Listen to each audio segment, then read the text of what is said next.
আসসালামু আলাইকুম।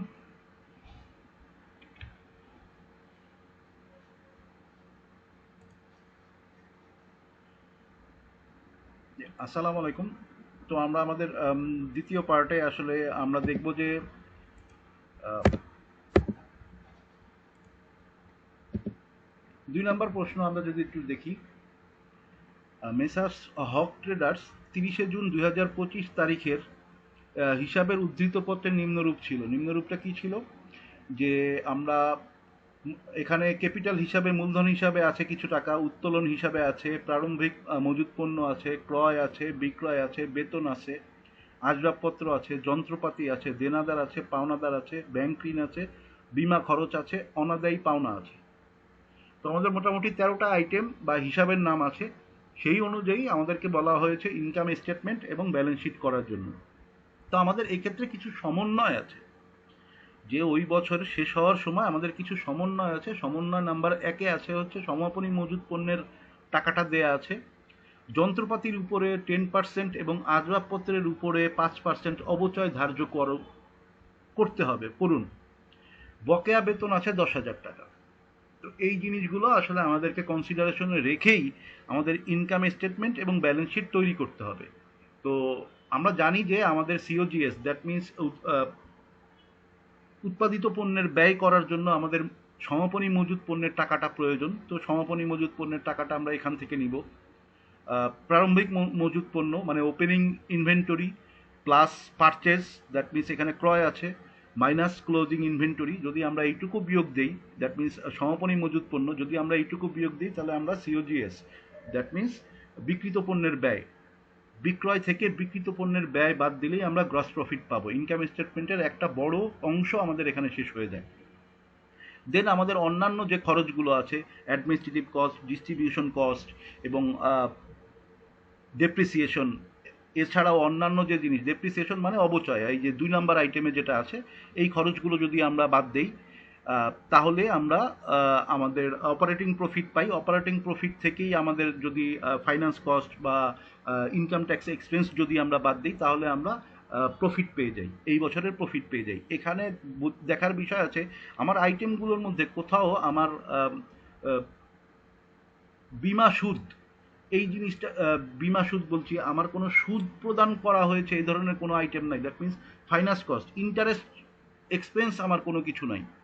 Interest expense মানে ফাইন্যান্স কস্ট মানে সুদ খরচ, সুদ খরচ, অথবা যদি আমি বলি যে আমার ইনকামে ট্যাক্স এক্সপেন্স যেটা আমরা বলি, সেই ইনকাম ট্যাক্স আয়কর আয়কর দেয়া হয়েছে এই ধরনের কোনো বিবরণী নাই।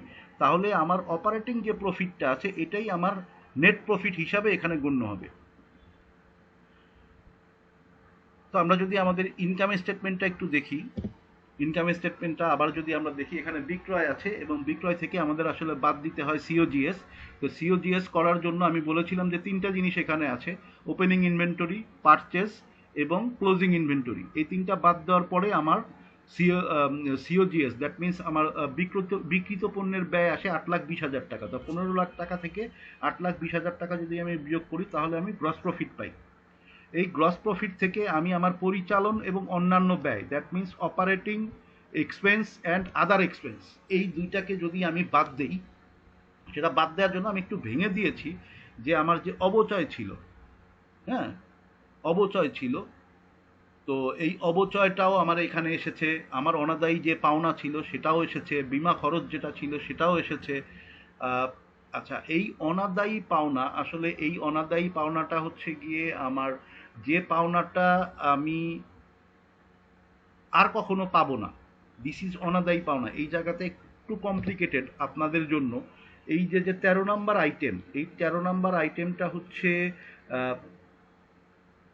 ডাউটফুল ডেপ্টের অংশ। দ্যাট মিনস আমি যদি কোনো ক্রেডিটে সেল করে থাকি, এই ক্রেডিটে সেল যেটা আমি করেছি, এইটা আমার 1 বছর, 2 বছর, 3 বছর হয়ে গেছে, আসলে আমি এই টাকাটা এখনো উদ্ধার করতে পারি নাই। তো তখন আমরা একটা টাইমে যে আমাদেরকে এই অনাদায়ী পাওনা হিসাব দেখিয়ে যে এই পাওনাটা আমরা আর কখনো পাবো না, সেটা দেখিয়ে ইনকাম ট্যাক্স এক্সপেন্সের মধ্যে সেটাকে আমরা ক্লোজ করে দিই, মানে এই পাওনাটাকে আমরা ওখানে শেষ করে দিই, এটাকে আমরা সামনে আগাই না। কারণ অ্যালায়েবল মানে অ্যাকুমুলেটেড ডেপ্ট নামে একটা ডেপ্ট থাকে, তো এই অ্যাকুমুলেটেড ডেপ্টকে আমরা আর আসলে বাড়াই না। তাহলে অনাদায়ী পাওনা এটা অলওয়েজ খরচ। তো আমার জন্য এই বাংলাগুলো একটু ডিফিকাল্ট, বাট ইংলিশে থাকলে এগুলো ইজিয়ার আরও ডিটেলে আমি হয়তো আর একটু বলতে পারতাম। তো যাই হোক, এই অনাদায়ী পাওনা এটাকেও আমরা বাদ দিচ্ছি। অবচয়, দ্যাট মিনস ডেপ্রিসিয়েশন আছে। আমার যে যন্ত্রপাতি ছিল, আমাকে এখানে সমন্বয় সমূহের মধ্যে বলে দিয়েছে যন্ত্রপাতির উপরে 10%, তাহলে যন্ত্রপাতিতে আমার হিসাব ছিল হচ্ছে 4 লক্ষ টাকা। এখানে একটা জিনিস মনে রাখবেন, যন্ত্রপাতি যেহেতু আমি এক্সপেন্স হিসাবে 10%কে বাদ দিয়ে দিচ্ছি, তাহলে এই মুহূর্তে মানে এই 30শে জুন 2025 তারিখে আমার ব্যালেন্স শিটে যন্ত্রপাতি নামে এই 10% বাদে বাকি যে 90% থাকবে, দ্যাট মিনস 3,60,000 টাকা। এখানে 4 লাখ টাকা ছিল, তার 10% 40,000 টাকা যদি আমি বাদ দিয়ে দিই, তাহলে 3,60,000 টাকা আমার যন্ত্রপাতি নামে আসবে। একইভাবে আসবাবপত্র, আসবাবপত্রে 2 লাখ টাকা ছিল, তার 5% হচ্ছে ওই যে 10,000 টাকা, তাহলে 1,90,000 টাকা আমার অ্যাসেট পার্টে আসবে। আমার যে ব্যালেন্স শিটের আইটেম তার অ্যাসেট পার্টে এই যন্ত্রপাতি এবং আসবাবপত্র, যন্ত্রপাতিতে আসবে হচ্ছে 3,60,000 টাকা এবং আসবাবপত্রে আসবে 1,90,000 টাকা। সেটা কিভাবে আসে সেটাও আমি ওখানে ডিটেলে দিয়ে দিয়েছি। তো এইখানে আমাদের সেই খরচটাকেই আমরা করতেছি যে 2 লাখ টাকার 5% 10,000 টাকা, তাহলে নেট মোট পরিচালন ব্যয় হচ্ছে গিয়ে 1,95,000 টাকা, তাহলে নেট লাভ আসতেছে 4,85,000 টাকা। তো এই ছিল মূলত আমাদের লাভ ক্ষতি বা বিশদ আয় বিবরণী বা ইনকাম স্টেটমেন্ট, যে নামেই থাকুক না কেন সেইটার আমাদের বিবরণী ছিল এটা।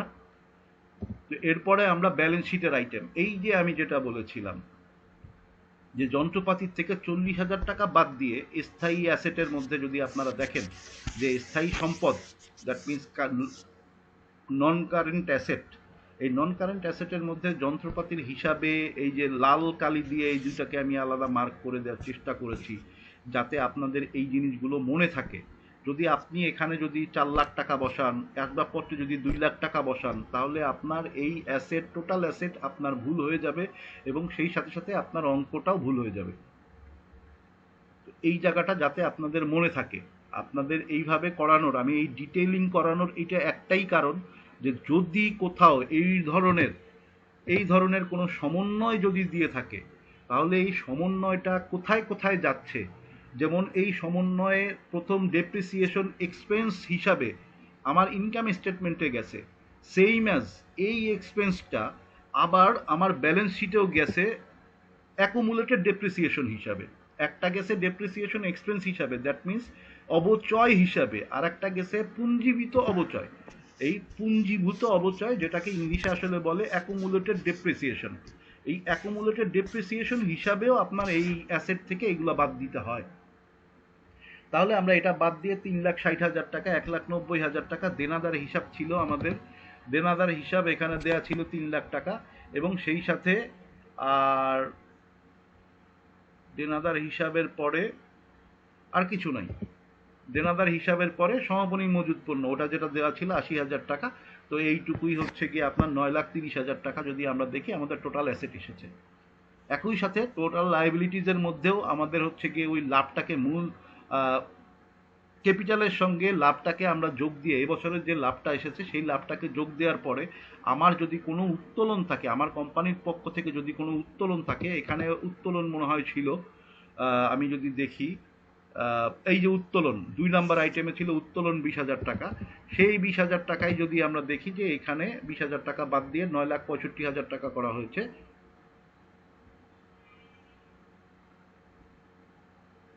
আর ব্যাংক ঋণ ছিল হচ্ছে গিয়ে 2 লাখ টাকা, সেই 2 লাখ টাকাও এখানে বাদ দেওয়া হয়েছে এবং সেই সাথে পাওনাদার এবং বকেয়া বেতন হিসাব অনুযায়ী টোটাল মালিকানা সত্ত্ব যদি আমরা দেখি যে টোটাল অ্যাসেট এবং টোটাল লাইবিলিটিস এই জায়গাতে সমান আছে। এরপরে আমরা যেটাতে যাব সেটা হচ্ছে গিয়ে আমাদের 3 নম্বর আর একটা কোশ্চেন আছে। সেই 3 নম্বর কোশ্চেনটাও যদি আমরা দেখি, এই জায়গাতেও অন্যান্য তথ্যাবলী নামে বেশ কিছু এটাকে কি বলে সমন্বয় আছে। তো বেশ কিছু সমন্বয় যদি এখানে দেখি যে মেসার্স জামান অ্যান্ড কোং 30শে জুন 2025 তারিখের হিসাবের উদ্ধৃত পত্র যদি আমরা দেখি, ওপেনিং ইনভেন্টরি আছে, ক্রয় বিক্রয় হিসাব আছে, আন্তঃফেরত বহির্ফেরত আছে, মজুরি বেতন 10 মাসের মজুরি এখানে দেয়া আছে। যেহেতু এটা 1 বছরের হিসাব, তাহলে এইটার হিসাব রাখতে হবে। যেহেতু 10 মাস এখানে বলেছে, তার মানে এক্সপেন্স যেখানে আমরা করব, দ্যাট মিনস ইনকাম স্টেটমেন্টে এটাকে 12 মাস বানিয়ে নিতে হবে। 10 মাসে যদি আমার 1,20,000 টাকা হয়, তাহলে প্রতি মাসে আমার 10,000 টাকা করে 12,000 টাকা করে হচ্ছে খরচ। তাহলে 12,000 টাকা করে বেতন খরচ হলে 12 মাসে হচ্ছে 1,44,000 টাকা। তাহলে ইনকাম এক্সপেন্সে অবশ্যই 1,44,000 টাকা আসবে। এই জিনিসগুলো দেখার সঙ্গে সঙ্গে আমাদেরকে ক্যালকুলেশন করতে হবে। আপনাদেরকে এই কমপ্লিকেশনসের মধ্যে এই জন্যই ফেলা হচ্ছে, যদি আপনারা কমপ্লিকেশনসের মধ্যে পড়ে যদি সেগুলাকে যদি আপনারা সমন্বয় করে যদি আপনারা ইনকাম স্টেটমেন্ট এবং ব্যালেন্স শিট যদি আপনারা করতে পারেন, তাহলে প্রশ্নের আলোকে যেগুলো আছে, প্রশ্ন তো একেবারেই ইজি আসছে, তো প্রশ্নের আলোকে যেগুলো আছে সেগুলো তখন আপনাদের কাছে একেবারে খুব ইজি মনে হবে। এইখান থেকে 20 মার্ক আপনি যদি পেয়ে যান, তাহলে আপনার জন্য পাস একেবারেই নিশ্চিত থাকবে। কারণ আপনি যদি আধা ঘন্টা 40 মিনিটের মধ্যে আপনি যদি 20 মার্কের অ্যান্সার করে ফেলতে পারেন, বাকি থাকবে আরও প্রায় 2 ঘন্টা প্লাস। এই 2 ঘন্টায় 20 মার্ক আপনি যদি উঠাইতে না পারেন, তাহলে এটা আসলে ব্যাড লাক হবে। এবং এখানে 20 মার্ক থাকতে পারে বা এখানে 15 থাকতে পারে। এই 15 প্লাস হচ্ছে গিয়ে আয়করের উপরে যে একটা অঙ্ক থাকবে, সেখানে থাকবে 10 থেকে 15। তাহলে এখানে যদি 15 হয়, সেই সাথে যদি আয়করের হিসাবে যদি 15 আসে বা 10 আসে, তাহলে এই 25। আপনি যদি এই 25 যদি আপনি কারেকশন করতে পারেন, বাংলা ইংলিশে থাকবে অ্যাটলিস্ট কমপক্ষে 10, তাহলে এখান থেকেও আপনি পাস পাবেন। তাহলে কিন্তু এই আলটিমেটলি এখানেই কিন্তু 40 হয়ে গেছে। অন্য কোথাও যদি অ্যান্সারও না করেন, তাও আপনি পাস। এই জন্যই আমি বলছি যে এই জায়গাগুলিতে আপনারা একটু কনসেন্ট্রেশন করে এই অঙ্কগুলো করার চেষ্টা করেন। যদি না পারেন, সেক্ষেত্রে আমাকে মেসেজ দিবেন, আমাদের জেনারেল গ্রুপেও মেসেজ দিতে পারেন, অথবা আমাদের পেইড গ্রুপেও মেসেজ দিতে পারেন। 2 জায়গাতেই মেসেজ দিবেন। আমি সেই মেসেজগুলোর থেকেও অ্যাটলিস্ট একটা ক্লাস নেওয়ার চেষ্টা করব, যাতে আপনাদের উপকার হয়। তো যেটা বলছিলাম যে এখানেও সমন্বয় আছে বেশ কিছু অন্যান্য তথ্যাবলী নামে, 1 2 3 4 4টা সমন্বয় এখানে দেয়া আছে। এখানে একটা মেজর সমন্বয় আছে, 2টা মেজর সমন্বয় আছে, 2টা না 3টা, যেটা আগে আসলে করা হয় নাই। 1 2 3, এই 3টা মেজর সমন্বয় আছে। একটা সমন্বয় আছে যে কি আপনার যে সমাপনী মজুদ পণ্য এখানে দেয়া আছে,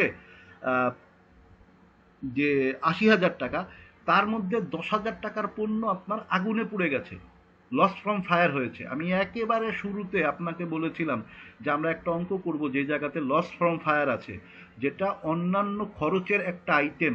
অপারেটিং এক্সপেন্সের মধ্যে অন্যান্য খরচের একটা আইটেম হচ্ছে এই লস ফ্রম ফায়ার, যেটা আমি কখনোই রিকভার করতে পারবো না। হ্যাঁ, রিকভার তখন আসবে যদি যার কোনো বীমা দাবি পাওয়া যায়নি, এই কথাটা লেখা যদি না থাকে, ধরে নিতে হবে তার বীমা দাবি আছে।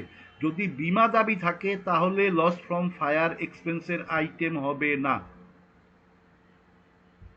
যদি বীমা দাবি থাকে, বীমা দাবি মানে বিমার থেকে যে কয় টাকা আমার উত্তোলন হবে, সেই কয় টাকা আবার হচ্ছে সমাপনী মজুদের সঙ্গে যোগ করে দিতে হবে, মজুদ পণ্যের টাকার সঙ্গে যোগ করে দিতে হবে। যে 10,000 টাকায় আমি 6,000 টাকা পেয়েছি, তার মানে আমার এই 6,000 টাকা, দ্যাট মিনস আমার 4,000 টাকা আসলে অ্যাকচুয়ালি লস হয়েছে।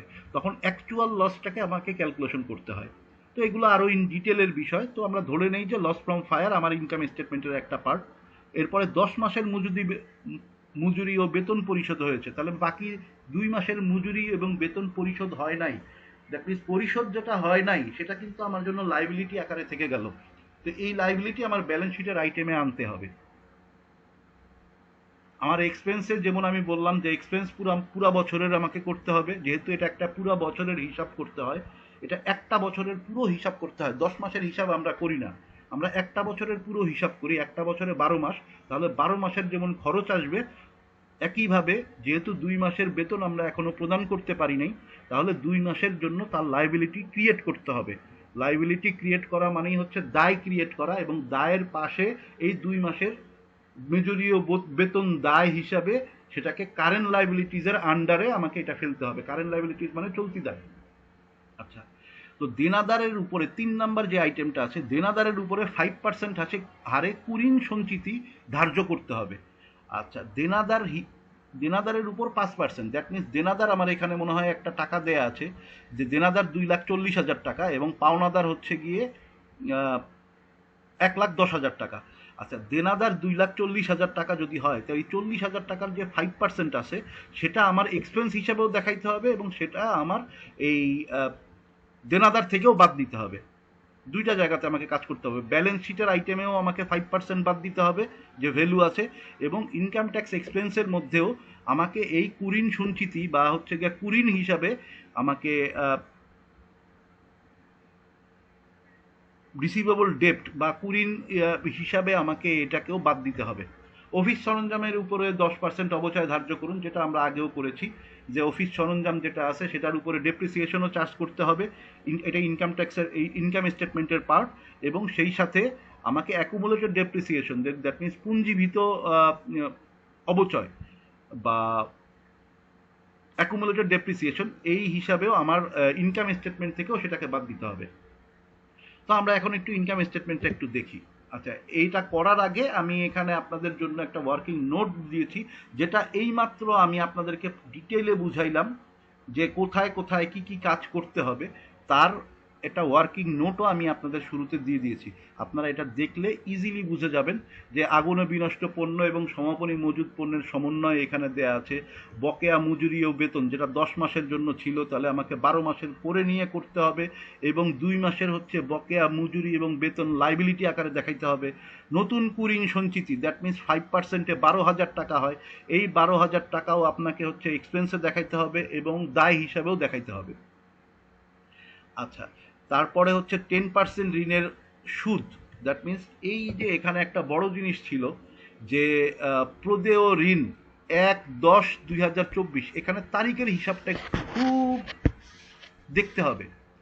আমার ইনকাম স্টেটমেন্টের শেষ তারিখ হচ্ছে 30শে জুন 2025, একেবারে প্রশ্নের উপরে লেখা আছে 30শে জুন 2025, আর আমি ঋণ নিয়েছি 1/10/2024। তার মানে 10-এ আমি ঋণ নিয়েছি, 10, 11, 12, 25-এর 1, 2, 3, 4, 5, 6, অ্যাটলিস্ট সর্বমোট 9 মাস আসলো আমার কাছে। কয় মাস? এখানে 24-এ আছে হচ্ছে 10, 11, 12, এখানে আছে 3 মাস, আর 25 সালে আছে 6 মাস। দ্যাট মিনস 9 মাস ধরে যে আমাকে এই ঋণের 10% সুদটা দিতে হবে। দ্যাট মিনস ফাইন্যান্স কস্ট চলে আসলো। আমি গত কোশ্চেনে ফাইন্যান্স কস্ট ছিল না, দ্যাট মিনস ইনকাম স্টেটমেন্টে কোনো ধরনের সুদ ব্যয় ছিল না, যে সুদের জন্য যে ব্যয়টা হয়, যে আমি ঋণটা নিয়েছি, মানে ঋণের বিপরীতে যে সুদটা দিতে হয়, এই সুদটা ছিল না।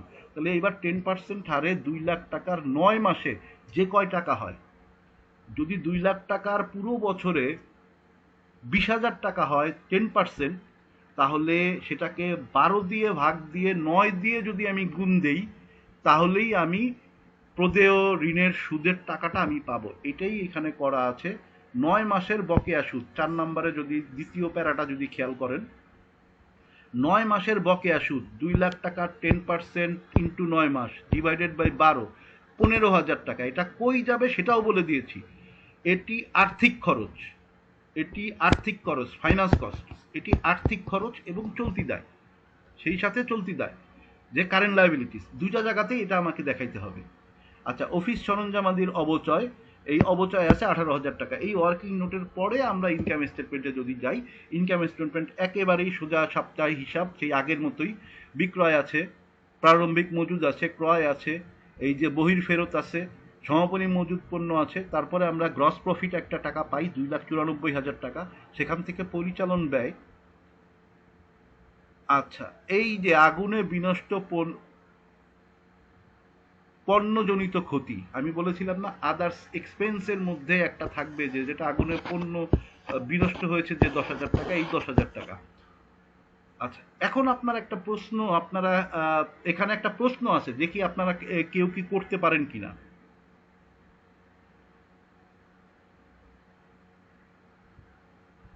প্রশ্ন থাকা উচিত। যদিও আপনাদের জন্য আমিই বলে দিচ্ছি, এই প্রশ্নটা হচ্ছে এখানে যে সমাপনী মজুদ পণ্যের টাকাটা ৮০,০০০ টাকা দেয়া হইল, আমার এখানে ওয়ার্কিংয়ে আসছিল কত? সমাপনী মজুদ পণ্যের টাকা ছিল হচ্ছে প্রকৃত সমাপনী মজুদ পণ্য ১ নাম্বারের ২ নাম্বার প্যারায় ২ নাম্বার বুলেট পয়েন্টে প্রকৃত মজুদ পণ্য ১০,০০০ টাকা বাদ দিয়ে ৭০,০০০ টাকা, কিন্তু আমি দিলাম ৮০,০০০ টাকা। কেন? আমি কিন্তু এখানে কিন্তু প্রকৃত মজুদ পণ্য কিন্তু কথাটা লিখি নাই, আমি লিখছি সমাপনী মজুদ পণ্য। হ্যাঁ, এখানে যদি আপনি এখানে ৮০,০০০ টাকা না দিয়ে, আমি আবারও বলে দিচ্ছি, যদি আপনি এখানে ৮০,০০০ টাকা না দিয়ে 70,000 টাকা দিয়ে করেন, তাহলে আপনাকে ক্রয় থেকে ১০,০০০ টাকা আবার বাদ দিতে হবে। আপনার যে ক্রয় হিসাব আছে, এই যে ২ নম্বরে ৯,৫০,০০০ টাকা, তাহলে এইখান থেকে এই ক্রয় হিসাব থেকে এই ১০,০০০ টাকার পণ্য আপনাকে বাদ দিয়ে দিতে হবে। আপনি যেভাবেই করেন একই ব্যাপার। আপনি ক্রয় থেকেও যদি ৯,১০,০০০ টাকা থেকেও ১০,০০০ টাকা বাদ দেন, তাহলে সেই একই ৭০ আর ১০ ৮০,০০০ টাকাই আসবে। তো দ্যাটস ওয়াই আমি একটু সহজ করার জন্য আপনাদেরকে সমাপনী মজুদ পণ্য একেবারে ৮০,০০০ টাকাই লিখেছি। আসলে অ্যাকচুয়ালি আসা উচিত হচ্ছে ক্রয় থেকে ১০,০০০ টাকা বাদ দিয়ে নেট ক্রয়টা বের করে দেয়া। নেট ক্রয় ৯,০০,০০০ টাকা বের করে দিলে আপনার এই অঙ্ক আবার সেম রেজাল্ট, নিট মুনাফা ৫৯,০০০ টাকাই আসবে। তো যেটা বলছিলাম, মজুরি এবং বেতন, ভাড়া এবং কর, নতুন কুঋণ সঞ্চিতি, আমি বলেছিলাম যে কুঋণ সঞ্চিতি এখন আপনাকে এক্সপেন্স হিসাবে দেখাইতে হবে এবং লাইবিলিটি হিসাবেও দেখাইতে হবে। তো সেটা আমরা দেখানোর পরে মোট পরিচালন মুনাফা পেয়েছি হচ্ছে ৭৪,০০০ টাকা। তার থেকে প্রদেয় ঋণের বকেয়া সুদ অর্থাৎ আর্থিক খরচ ফাইন্যান্স কস্ট ১৫,০০০ টাকা বাদ দিয়ে ৪৯,০০০ টাকা আমরা পেয়েছি।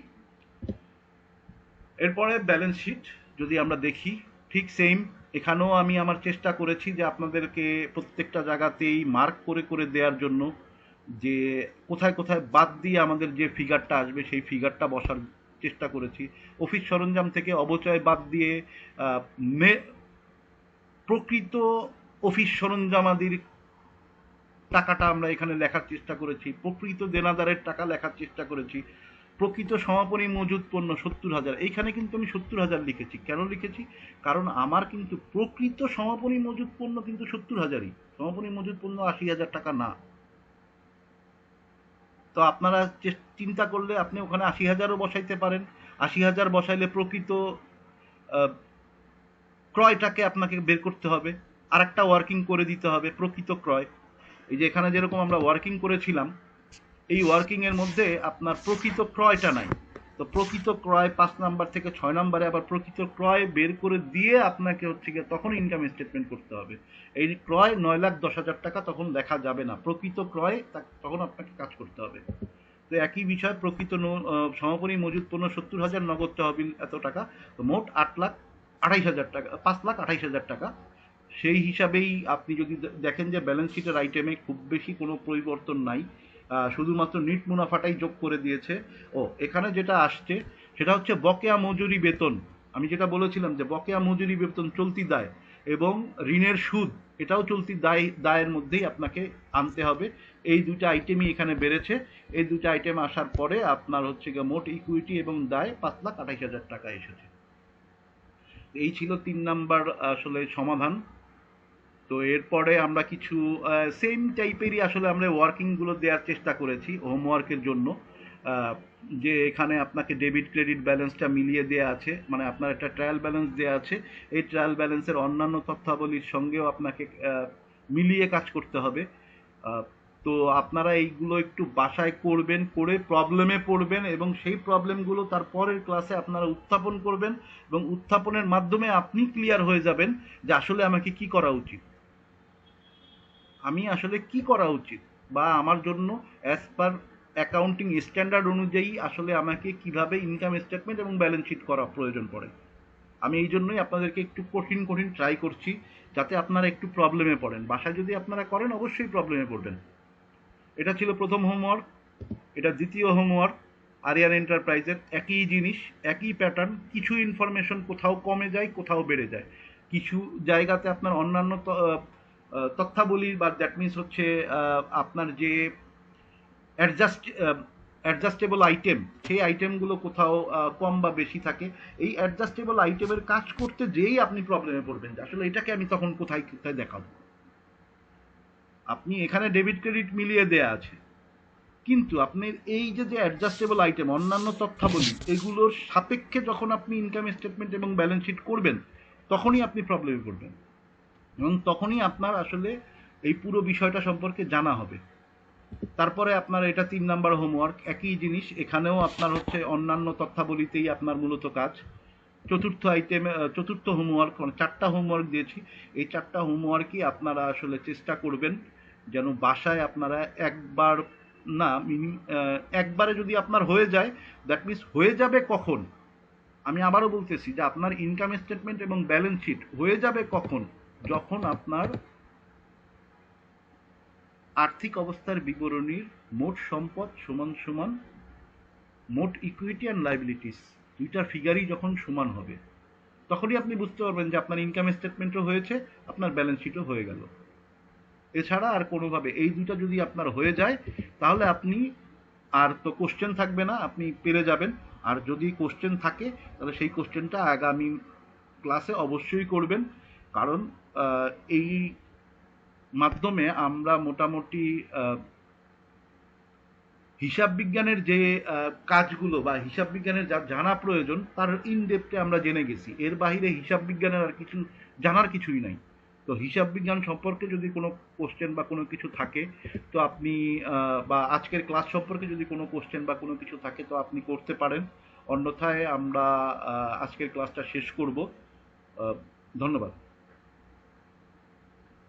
জি স্যার, একটা কোশ্চেন ছিল স্যার। জি বলেন। স্যার আমরা কি ক্যালকুলেটর ইউজ করতে পারবো আমাদের আইটিপি এক্সামে? নর্মাল ক্যালকুলেটর ইউজ ক্যালকুলেটর করতে? ইউজ করতে পারবেন। নর্মাল ক্যালকুলেটর মানে হচ্ছে এখানে যে একটা ছবি আছে দেখছেন ক্যালকুলেটরের, হ্যাঁ হ্যাঁ হ্যাঁ, মানে একদম সিম্পল। একবারে সিম্পল সিম্পল ক্যালকুলেটর। জি। ক্যালকুলেটরটা ইউজ করতে পারবেন। সাইন্টিফিক ক্যালকুলেটর ইউজ করা যাবে না। জি স্যার, এটা হলেই হবে অ্যাকাউন্টিং এর জন্য, এটাই হলে। জি। আবার অনেক ক্ষেত্রে আর যেমন আগামী গত গত ইসে আপনাকে আবার যদি নোটিশে বলে দেয় সেক্ষেত্রে পারবেন না। গত গত পরীক্ষা যেমন নোটিশে বলে দিয়েছিল, কিন্তু 17-তে আবার ক্যালকুলেটর ইউজ করা গেছে। এই দুইটা হচ্ছে গিয়ে একটু কন্ট্রাডিক্টরি অনেক ক্ষেত্রে। 24-এ বলেছে যে ক্যালকুলেটর ইউজ করা যাবে না, সেহেতু ক্যালকুলেটর ইউজ করা যায় নাই। ক্যালকুলেটর সবার পরীক্ষার হল থেকে সবার কাছ থেকে নিয়ে গেছিল, আবার পরীক্ষা শেষে দিয়ে দিয়েছে। তো এটা হচ্ছে গিয়ে বিষয়, যদি আপনাদের এখানে পরীক্ষার এক্সামের আগে একটা নোটিশ আসে যে আসলে এক্সামে আপনারা কি কি করতে পারবেন কি কি করতে পারবেন না, তো এই ধরনের নোটিশে যদি বলে দেয় যে কোনো ধরনের ক্যালকুলেটর ইউজ করা যাবে না, তো আপনি ধরে নেবেন আপনার অঙ্কের কোশ্চেন খুব সহজ হবে। আর যদি কিছু না বলে তাহলে ধরে নেবেন যে অঙ্কের কোশ্চেন আপনাকে অবশ্যই ছাড়া ওই ডিফিকাল্টিজ হিসাবগুলো আসবে। প্রায় একটু কঠিন হবে স্যার। ইনপুট হিসাব করা, জি স্যার। কারণ জি। লাস্ট যদি আমরা দুইটা এনবিআর এর এক্সাম দেখি, আপনার লাস্টে সিএনএফ এজেন্টের এনবিআর এর এক্সাম হয়েছে, অলমোস্ট 4000 লোক অ্যাটেন্ড করেছে, মাত্র 210 জনকে পাস করাইছে। এটা খুবই ব্যাড ইম্প্যাক্ট আমাদের জন্য। এনবিআর কেন এটা করতেছে জানি না। আর এরপরে যদি ভ্যাট কনসালটেন্টের যদিও আপনারা যদি সেই জায়গাটাও দেখেন, একইভাবে ভ্যাট কনসালটেন্টেও আপনার 5 থেকে 7 হাজার লোক পরীক্ষা দেয়, কিন্তু পাস করে 5 জন থেকে 7 জন। তো এই জায়গাতে যদি আপনাদের ওখানে যদি ক্যালকুলেটর ইউজ করতে না দেয়, তাহলে আপনার জন্যই আসলে আমাদের জন্যই ভালো। আমরা পাসটা বেশি করব, কারণ তখন অঙ্কের কোশ্চেনগুলো খুব ইজি আসবে। জি, আর যদি কোনো কোশ্চেন থাকে। স্যার এক্সামটা মানে কবে নাগাদ হতে পারে, এই বিষয়ে যদি কোনো আইডিয়া? এখন পর্যন্ত যতটুকু জেনেছি যে আগস্টের আগে হবে না, বা আগস্টের লাস্টে হওয়ার চান্স আছে।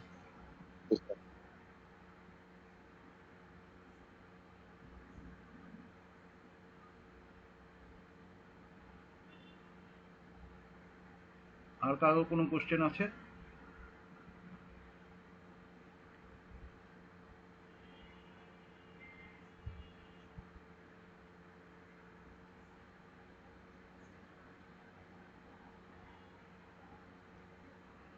তো সবাইকে ধন্যবাদ। আপনারা এত কষ্ট করে আসলে এই সেশনগুলোতে অংশগ্রহণ করেন।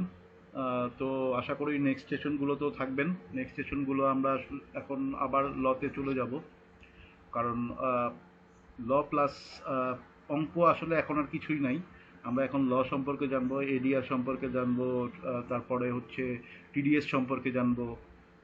দেন আমরা কিছু কোশ্চেন অ্যানালাইসিস করব, যে কোশ্চেনগুলো আসলে সেই কোশ্চেনগুলো সম্পর্কে কিভাবে নিজেরা উত্তর দেওয়া যায়। দেন আমাদের কিছু জরিমানার পার্ট আছে, যে জরিমানার পার্টের থেকে আমাদেরকে কিছু কোশ্চেন করতে পারে। আহ, অথবা একজন আইটিপি হিসাবে আসলে আপনাকে যদি এগুলো কোনো কিছু মূল্যায়ন করতে দেয়, তাহলে সেটাকে আপনারা কিভাবে মূল্যায়ন করবেন, এই ধরনের কিছু ক্লাস আমরা এখন সামনে নিব। তো আপনারা আশা করি সবাই সেসব ক্লাসে থাকবেন। সেই সাথে ভালো থাকবেন। আসসালামু আলাইকুম। জি স্যার, ওয়ালাইকুম আসসালাম।